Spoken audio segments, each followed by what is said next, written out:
पश्चिमी यूपी में एक ऐसा प्रोजेक्ट है जिसे बीजेपी विकास की सबसे बड़ी उपलब्धि बता रही है, जबकि विपक्ष इसके सामाजिक और आर्थिक प्रभावों पर सवाल उठा रहा है। हम बात कर रहे हैं जेवर स्थित नोएडा इंटरनेशनल एयरपोर्ट की, जहां आज कमर्शियल फ्लाइट्स का संचालन शुरू हो गया है।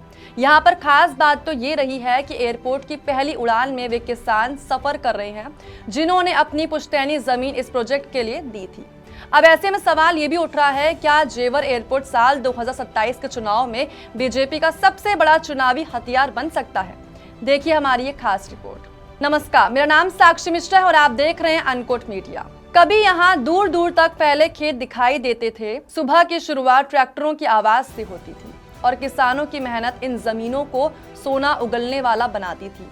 लेकिन आज उसी जमीन पर खड़ा है उत्तर भारत का सबसे महत्वाकांक्षी infrastructure project Noida international airport. इस एयरपोर्ट की बात करें तो इस एयरपोर्ट ने एक नया इतिहास रच दिया है। 15 जून 2026 ये वो तारीख है जब जेवर एयरपोर्ट पर पहली कमर्शियल फ्लाइट ने लैंड किया और इसी एयरपोर्ट से पहली उड़ान में 172 किसान लखनऊ के लिए रवाना हुए। ये वही किसान हैं जिन्होंने एयरपोर्ट निर्माण के लिए अपनी पुश्तैनी जमीन सरकार को सौंपी थी। साथ में थी 20 महिला किसान और किसान परिवारों के सदस्य, जो अब उसी जमीन पर बने एयरपोर्ट से पहली बार आसमान की उड़ान भर रहे हैं। इन किसानों का प्रतिनिधि मंडल जेवर विधायक धीरेन्द्र सिंह के साथ लखनऊ पहुंचकर सीएम योगी आदित्यनाथ से मुलाकात करेंगे और उन्हें धन्यवाद देंगे। लेकिन यह सिर्फ धन्यवाद यात्रा नहीं है, बल्कि यह एक राजनीतिक और प्रतीकात्मक संदेश भी है, क्योंकि उत्तर प्रदेश में साल 2027 विधानसभा चुनाव की तैयारी अब शुरू हो चुकी है और ऐसे समय में जेवर एयरपोर्ट सिर्फ एक इंफ्रास्ट्रक्चर प्रोजेक्ट नहीं, बल्कि एक चुनावी नैरेटिव बनता दिखाई दे रहा है। बीजेपी लंबे समय से उत्तर प्रदेश में विकास आधारित राजनीति की बात करती रही है। Expressway, metro network, defence corridor, medical college और अब जेवर एयरपोर्ट। बीजेपी इन्हें नए उत्तर प्रदेश की पहचान के रूप में पेश कर रही है। साथ ही सरकार का इसको लेकर दावा भी है कि जेवर एयरपोर्ट पश्चिमी यूपी की अर्थव्यवस्था की तस्वीर बदल देगा, जैसे कि रोजगार बढ़ेगा, उद्योग आएंगे, निवेश बढ़ेगा और लाखों युवाओं को नए अवसर भी मिलेंगे। और यही कारण है कि एयरपोर्ट की पहली उड़ान में किसानों को शामिल करने का फैसला केवल प्रशासनिक नहीं, बल्कि भावनात्मक और राजनीतिक महत्व भी रखता है। जिन हाथों ने फसल उगाकर देश का पेट भरा, वही हाथ अब सीट बेल्ट बांधकर भारत की नई विकास यात्रा में सहभागी बन रहे हैं।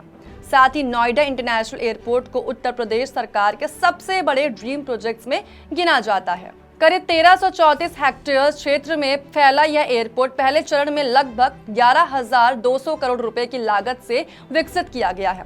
फिलहाल के लिए यहां से लखनऊ, बेंगलुरु और अन्य शहरों के लिए उड़ानें शुरू की जा रही हैं। यानी आने वाले समय में यह एयरपोर्ट देश और दुनिया के कई शहरों से जुड़ने वाला है। साथ ही सरकार का दावा है कि यह एयरपोर्ट दिल्ली एनसीआर के एविएशन ट्रैफिक का बड़ा हिस्सा संभालेगा और पश्चिमी उत्तर प्रदेश को नई आर्थिक पहचान भी देगा।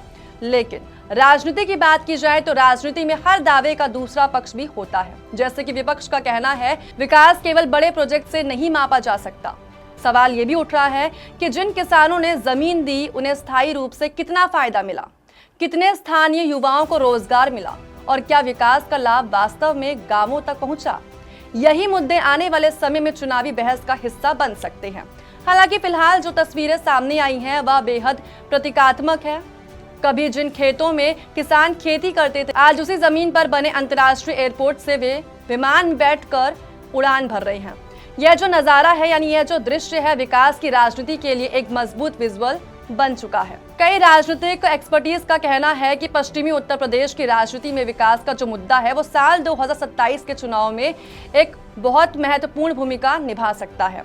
साथ ही विशेषकर गौतम बुद्ध नगर, बुलंदशहर, अलीगढ़, मथुरा, आगरा और आसपास के जिलों में जहां एयरपोर्ट से जुड़े रोजगार, उद्योग और कनेक्टिविटी सीधे तौर पर चुनावी चर्चा का हिस्सा बन सकते हैं। यानी आने वाले चुनाव में लड़ाई सिर्फ जाति समीकरणों या परंपरागत मुद्दों की नहीं होगी, बल्कि विकास बनाम वादों की भी होगी और इस बहस के केंद्र में हो सकता है जेवर एयरपोर्ट। फिलहाल के 172 किसानों की ये जो उड़ान है वो केवल लखनऊ तक की यात्रा नहीं है, बल्कि यह खेतों से आसमान तक पहुंचने की कहानी को भी दर्शाता है। यानी यह उस बदलाव का प्रतीक है जिसे सरकार विकास मॉडल कह रही है। अब यहाँ पर देखने वाली बात यह भी है कि जेवर एयरपोर्ट का यह विकास मॉडल साल 2027 के विधानसभा चुनाव में बीजेपी के लिए कितनी राजनीतिक उड़ान भरता है। आपका क्या कहना है इसको लेकर कमेंट में अपनी राय जरूर बताइएगा और ऐसे ही देखते रहे अनकट मीडिया को। धन्यवाद।